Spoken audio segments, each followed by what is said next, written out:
Bhaskaran SP cyber crime. இந்த FedEx courier நம்ம DGP உத்தரவுப்படி இந்த ஃபெடெக்ஸ் கொரியர் வந்து இப்போ ரொம்ப சீரியஸா இருக்கு. மக்கள்கிட்ட பீதியை அதிகமா உண்டு பண்ணுது.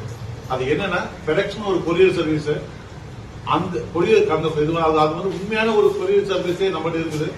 பட் இருந்தாலும் ஒரு பேக்கா நாங்க தான் அந்த ஃபெடெக்ஸ் கொரியர் சர்வீஸ் பேசுறோம் சொல்லிட்டு தங்களை இன்ட்ரோடியூஸ் பண்ணிக்கிட்டு உங்களுக்கு பார்சல் வந்தா மாதிரி இல்ல நீங்க யாருக்கோ பார்சல் அனுப்புனா மாதிரி அது ஒரு இல்லீகல் பார்சல் சொல்லிட்டு உங்களை முதல்ல ஒரு குற்றவாளியை உங்ககிட்ட காட்டி விட்டுட்டு அதுக்கப்புறம் உங்களுடைய ஐடி கார்டு, உங்களுடைய பேன் கார்டு, உங்களுடைய ஆதார் கார்டு தான் அதுல இருக்குதுன்னு சொல்லி உங்களை பயமுறுத்திட்டு உங்களை என்ன பண்றாங்க, நீங்க இப்ப போலீஸ்கிட்ட பேசுங்க, மும்பையோடைய இந்த அந்தாரி போலீஸ் அவங்க கிட்ட பேசுங்கன்னு சொல்லிட்டு உங்களை அவங்க கிட்ட கால் டைவர்ட் பண்ணி விடுற மாதிரி பண்றாங்க.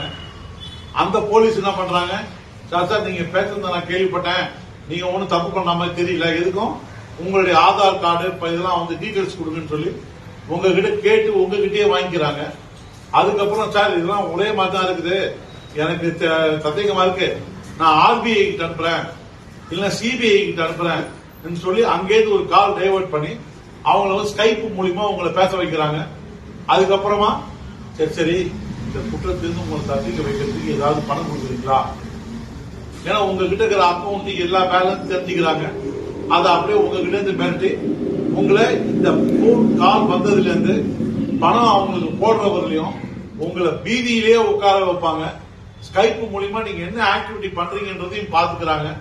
சோ இது ஒரு பெரிய பீதியில பண்றதால இன்னைக்கு இந்த ஃபெடெக்ஸ் கொரியர்ன்ற ஒரு அஃபென்ஸ் டைட்டிலே ஃபெடெக்ஸ் கொரியர் ஆயிடுது.